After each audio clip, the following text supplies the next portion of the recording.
Hello guys, welcome back to the Beastie Room. We have another large rehouse to do today, and as we've said before, now we've got our tanks in, our custom builds. It's the turn of our Brazilian giant white knee. Now she has become a firm favourite on the channel, and we put her in here, and a 30 by 30 by 30 cube is adequate enough to keep this in. You wouldn't want to go any smaller than this. This is about as small as you'd want to go for an adult geniculata, and this is perfectly adequate if we were just keeping her. We intend to breed this girl again, and as a display spider as well, we want her to go in something a bit bigger, which is what we're going to do today. So we're going to take her down for the moment, get her out of the way. She can just go up on the floor, and we can proceed in setting up this one here.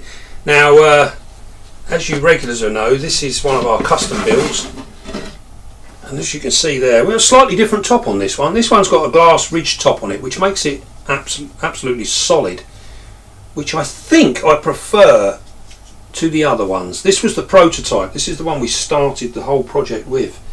So I do like that top. Right then. So here we are, we've got our tank, we're going to fill it up, because we're going to make this one into a bioactive enclosure. So we've got some clay balls.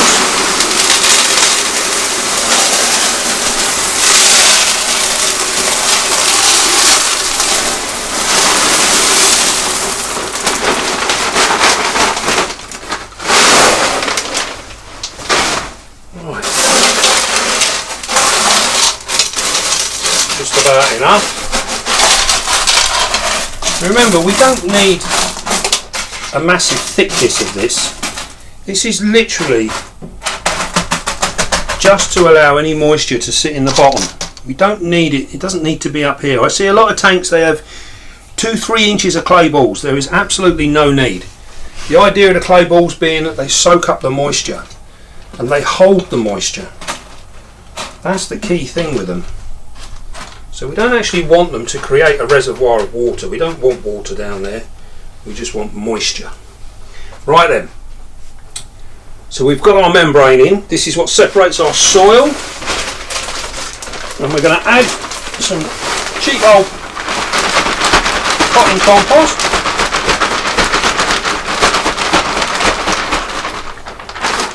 I'm not going to go too mad with this stuff at the minute, because we've got a rather spectacular piece of wood to go in here, and I have to be a little bit careful to make sure that the roof don't catch.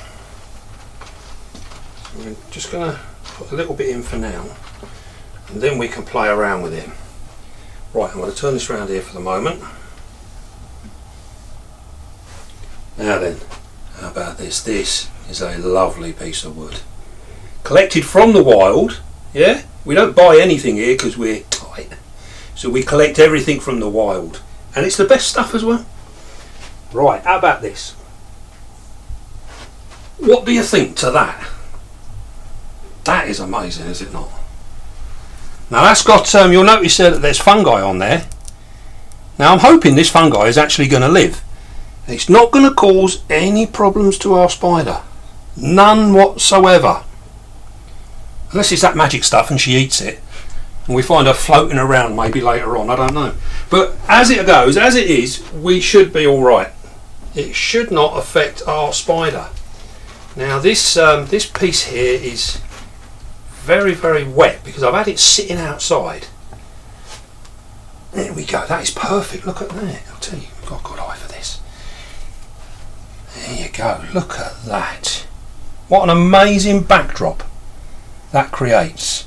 I love all of this, all natural stuff. But I always say, this will not affect your spider. It's fine, absolutely fine. So then, what we've done now, you'll see I've got me bits and pieces here. This is all that's going in it. So what I've done is I've taken a piece of bark, and I've just cut the edge off the bark here, and I cut it flat on the bottom. And this is because I'm hoping that we can take the soil here, and we can get this down in here, like so. I'm going to wedge that in, just like that.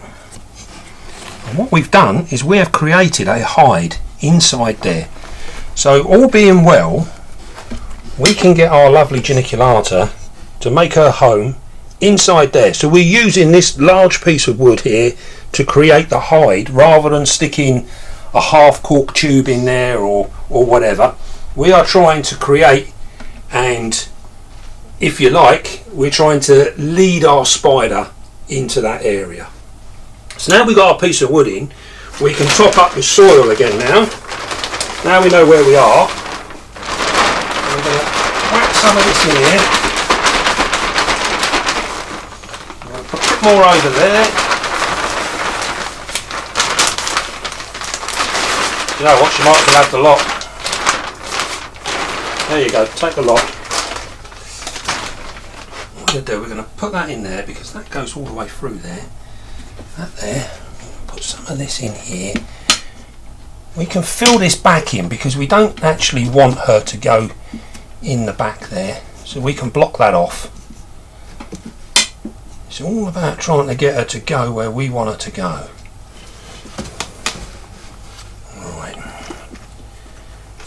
Now then, have we overdone it on the soil stakes?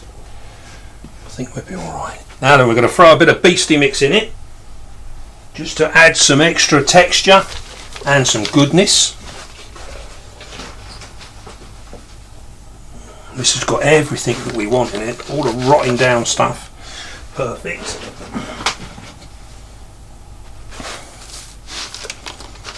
Right, that will do that. Literally just going to mix it up a bit. Oh, she's starting to look like a woodland enclosure. Now then, what we got plant wise? We've got a couple of plants here that we've had just sitting in thing. They look a little sorry for themselves, to be fair. Hopefully, we're going to put the tall one in here.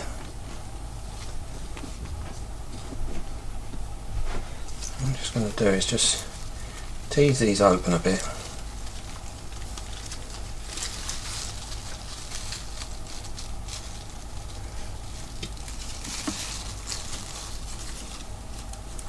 Put that in there.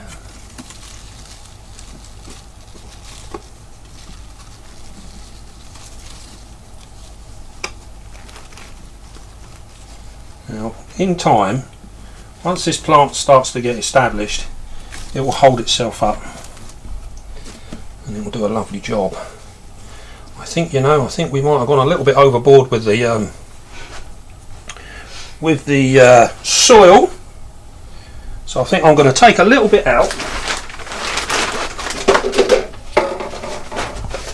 Now I've gone and dug that great big hole, what we're going to do, we're going to take a little bit out.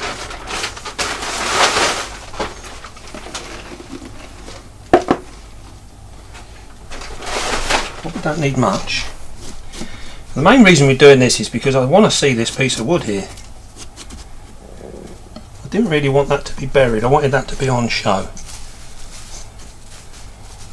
Right, so we've got a nice fern here. We can put this. I think this will look nice in here.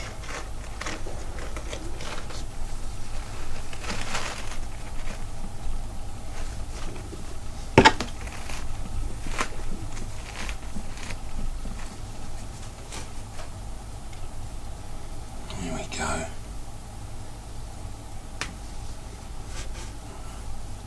Starting to take shape now. Now we're getting somewhere. We got a nice ivy here. Bless you. Thank you. We're going to put this here.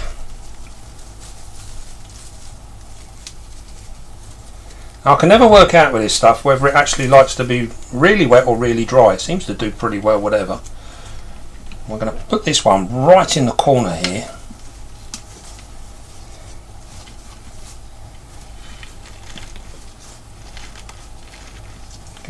right down in there. The reason we're doing this is because hopefully we can encourage our ivy to grow over the top.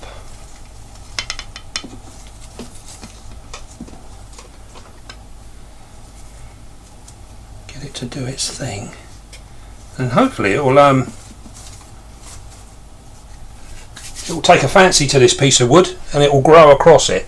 I'm hoping that our spider will stay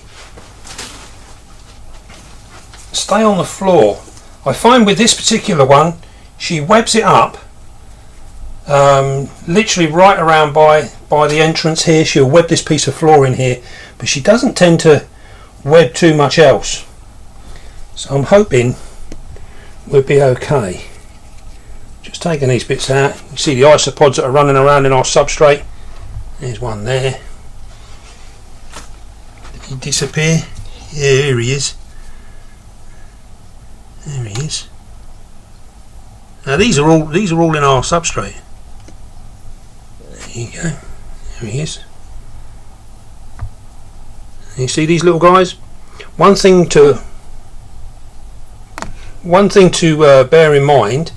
This is our common European woodlouse, and you'll find him in the substrate, in the wood, when you go collecting.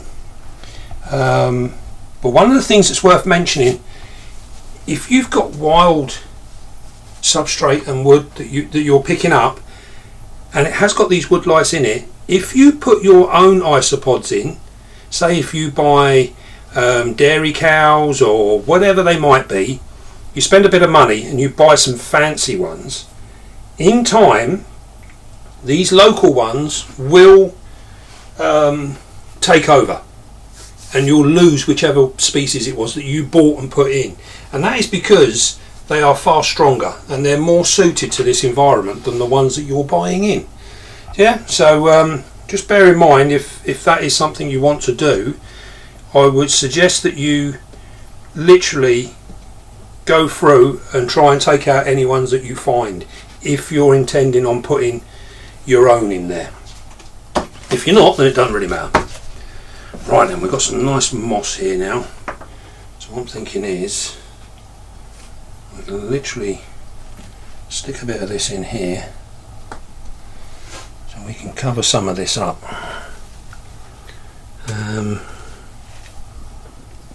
What we got? Again, as we've seen before, we can do what we like with the moss. There we go, put a bit in there. This will all help hold some of the moisture down for these plants. Do a lovely job. Bit of that in there. And I think actually we're going to stick with the same. I did get two different types of moss for this enclosure, but I think we're going to stick with the one. Right. I'm going to put this piece up here.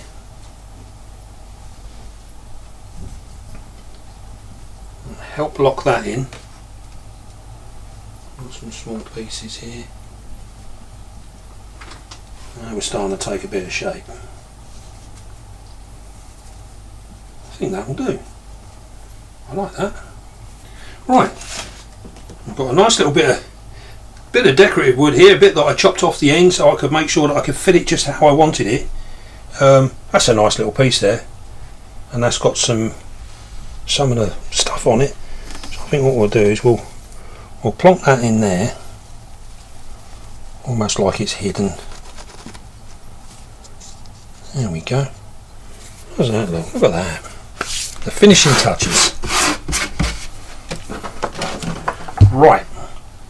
So now we're there as far as that goes. I think what we could do is literally just pick out these little bits. These little white bits, these are just put in the plant pots to help them drain. They're alright, they won't hurt you. Not going to cause any problems. I think that looks rather smart.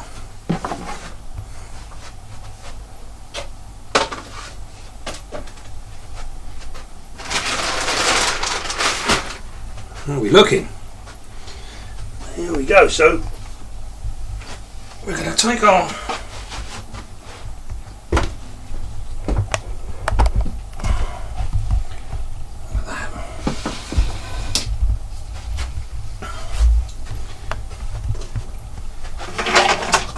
now to remember, with the geniculata, this is a New World spider, and very prone to kicking hairs,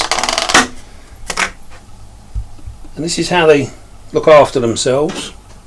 They kick hairs, so they defend themselves. Now these hairs can be a little bit of a pain in the fact that they can make you itch somewhat. Just forgot to water my plants. Let me just do that. So yes, the urticating hairs on these will make you itch. They can be quite bad. So just be aware of that. And as you can see by the enclosure that we built here, this is a spider that really does enjoy some humidity. So we like to keep ours up around about the high 70s to 80% humidity, which we can maintain with this type of enclosure. Absolutely perfect. So we're just going to flood some water in here now, just to give these plants a nice little bit.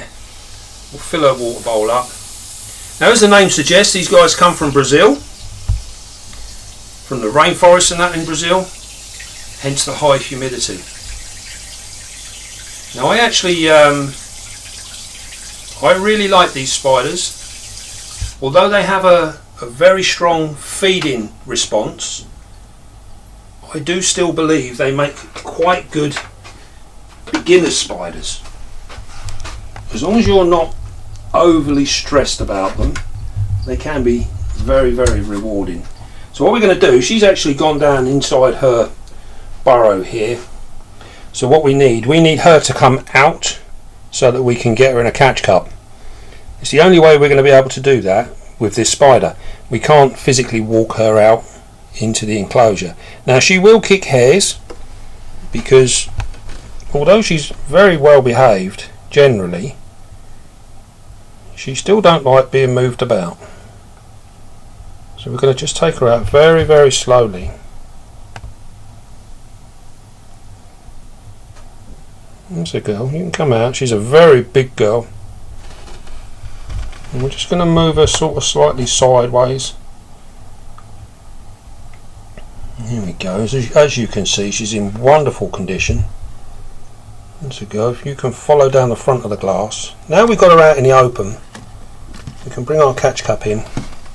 There you go. That one little kick. Nice and gently. Bear in mind, these are a very strong spider, and she is more than capable of kicking this box off.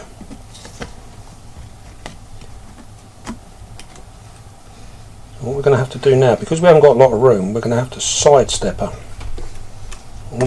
onto the lid. There we go, she's almost there. Here we go, you see that little jump? She literally just jumped up onto the lid. There we go, we've got her here. She is beautiful. So what we're going to do now, we're going to put her down.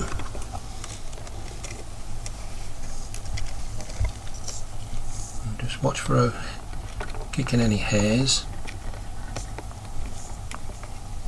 Nicely done. As you can see there, she's got a lovely clean abdomen, very full abdomen. She molted out, when did she molt? She molted out 2 months ago, so she's now ready to pair. We have a male on site waiting for her. So what will happen now is we will give her about a week to settle into this nice new enclosure and then we can introduce our male. And the reason we've waited for this is so that when he comes in here, you can see with this enclosure he's got a little bit of room to move around and he can do his stuff, and hopefully he can court her without too many problems. Now feed wise, because we've been conditioning this girl for breeding, she was fed right up to the point of molting, and then she's had maybe two or three real large good sized meals, and this will actually settle her down. It will take away that real hunger from her, and then what we do then is we only give like medium sized meals just to tick her over. So she's, as you can see from her abdomen, she's nice and full, she's ready. So she should, by being in that condition, she should start to produce eggs already. What we need now is once she starts producing the eggs, she comes into condition, and she becomes more receptive to our male. And we will find out if this has worked as soon as he goes in there. As soon as she realizes he's there, she should start drumming straight away. If that's the case, then we know we're on the right track. Her conditioning is good. And then we will feed her the day before we introduce the male, just to take the edge off of her. And that seems to work a treat. It works really well. So we're just going to see what happens. As you can see there, she's very, very placid. She's nice and calm. She's taking it easy. What a beautiful spider. And as we were saying before, I do believe these are very good beginner spiders, in the fact that they do have a strong feed response, but they're very easy to look after, and they are fairly gentle as well. They're quite placid spiders, as long as you don't upset them. A lot of the things that you see online, where you see geniculatas that are showing aggressive signs, this is purely down to the way they've been handled. If you want to upset her, she's more than happy to get aggressive and show the other side. But if you're nice and gentle with her, she will be mellow with you. So it's something worth thinking about. And as a display spider, they're absolutely fantastic. And I say they do have a great feed response, so you get a lot of fun out of them as well. Right then. Well, I hope you enjoyed that. And tell us what you think of her new home. And don't forget, if you can at all possible, hit the like button and hit that icon. Make sure you get your notifications as to when we're going up next. We put videos out Monday and Thursdays, so 2 times a week, and hopefully we'll see you again. Don't forget, leave a comment, tell us what you think. It's been good. Right, I'll leave her there, she's nice and calm. Right then, don't forget guys, be calm, be gentle, and love your spider. I'll see you soon.